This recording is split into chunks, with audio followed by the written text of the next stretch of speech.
Italian ভাবিরাই শুধু কুরবানির গোশত মজা করে খাবে তা কি করে হয়? এমন ফ্লাফি ইটালিয়ান রুটিটা কিন্তু আমরা বাংলাদেশে আপুরা ভাবিরাও বানাতে পারবো। এমন ফ্লাফি তুলতুলে নরম রুটি ছাড়া কি গরুর গোশত খাওয়া জমে ওঠে? কখনোই না।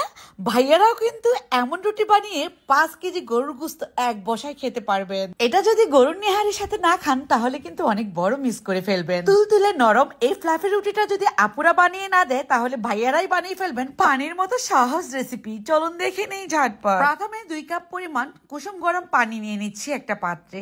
লবণ দিয়ে দিচ্ছি স্বাদ অনুযায়ী। চিনি দিয়ে দেবো 2 টেবিল চামচ পরিমাণ। এই চিনিটা একটু লাল আখের চিনি, সেজন্য। ইস্ট দিয়ে দিচ্ছি। এই ফ্লাফি রুটি বানানোর পিছনে এই নাইকারই বিশেষ গুণ। এই ইস্ট ছাড়া কিন্তু এমন রুটি হবে না। এর জন্য আমাকে 2 চা চামচ পরিমাণ ইস্ট নিয়ে নিতে হবে। এই ইস্ট কিন্তু আপনারা আমার কাছে পেয়ে যাবেন। অর্ডার করতে হবে উপরের স্ক্রিনের নাম্বারে। তাহলেই কিন্তু আপনারা অল্প দামে এই ইস্ট আমার কাছ থেকে নিতে পারবেন। কুসুম গরম পানিতেই কিন্তু এই ডোটা তৈরি করতে হবে। তারপর দিয়ে দিচ্ছি 2 বাটি ময়দা। এখানে 2 বাটি আছে 2 কাপের সমান আর কি, বড় সাইজের 4 কাপ দিয়ে। তারপর এই চামচের সাহায্যে একটু নাড়িয়ে দিচ্ছি। আঠালো একটা ডো তৈরি করব। তবে এই ডোটা তৈরি করার প্রসেসটা হচ্ছে আপনার মথামথি করার কোনো দরকার নেই। জাস্ট হাতে একটু এলোমেলো করে দিবেন। আমি যেভাবে করে দিচ্ছি। দিয়ে দিলাম 2 টেবিল চামচ পরিমাণ রান্নার তেল। তারপর হাতে জাস্ট এভাবে করে শুধু এলোমেলো করে দিচ্ছি। আপনারা খেয়াল করুন, আমার থেকেও ভালো পারবেন। এখন ঢাকনা দিয়ে ঢেকে রাখবো 15 মিনিটের মতো। ঠিক 15 মিনিট পর দেখুন ফুলে ফেপে একদম ডাবল হয়ে গিয়েছে।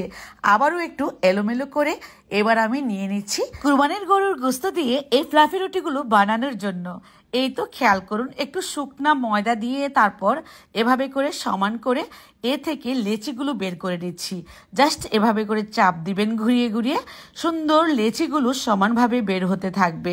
আপনার হাতের মাপে কিন্তু লেচিগুলো নেবেন, তাহলে সবগুলো রুটি এক সমান হবে। তারপর এভাবে একটু সুন্দর করে ঘুরিয়ে দিলেই কিন্তু আমাদের এই রুটির শেপটা হয়ে যাবে। এই তো হয়ে গেল একটা রুটির শেপ। এখন আমি একটা স্টিলের প্লেটের মধ্যে একটু শুকনা ময়দা দিয়ে সুন্দরভাবে সাজিয়ে দিচ্ছি সবগুলো লেচি। ইটালিয়ানরা কিন্তু এই রুটিটা অনেক বেশি মজা করে খায়, তবে আমরা বাংলাদেশিরা কেন নয়, আমরাও কিন্তু বানাতে পারি। এখন আমি 2টা দেশি মুরগির ডিম ফেটিয়ে নিলাম আর এই রুটিগুলোকে একটু চ্যাপটা করে দিচ্ছি। তারপর ডিমগুলোকে ব্রাশ করে দিচ্ছি। এখন গ্যাসের চুলায় একটা বড় সাইজের পাত্রের মধ্যে একটা স্ট্যান্ড অথবা চালনি বসিয়ে এই স্টিলের প্লেটটাকে বসিয়ে ঢাকনা দিয়ে ঢেকে দিব মিডিয়াম টু লো ফ্লেমে 20 মিনিটের মতো।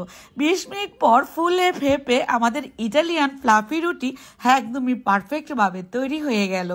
খেয়াল করুন কতটা ফ্লাফি হয়েছে, একদমই তুলতুলে নরম। নেহারের সাথে একটা রুটি খেলেই মনে হবে যে আরও একটা খেয়ে নেই, আরও একটা খেয়ে নেই, ঠিক এমন। এখন তো কুরবানির ঈদ সামনে। কুরবানির ঈদের গরুর গোশত দিয়ে কবজি ডুবিয়ে খাবেন এত মজার রুটিটা। এখন আমি আমার নিজের হাতের বাটার দিয়ে একটু ব্রাশ করে দিচ্ছি। এই বাটারটা কিন্তু চাইলে আপনারা নিতে পারেন অর্ডার করে। স্ক্রিনে দেওয়া নাম্বারটা স্ক্রিনশট তুলে অবশ্যই ফোন করে নেবেন, তাহলে কিন্তু আপনারা পেয়ে যাবেন। এই বাটার কিন্তু একদমই দেশি গরুর দুধের ক্রিম থেকে তৈরি। নিজের হাতে ফ্রেশ বাটারটা উঠিয়েই আপনাদেরকে দিব। রেসিপি ভালো লাগলে শেয়ার করবেন। ভালো থাকবেন। আল্লাহ হাফেজ।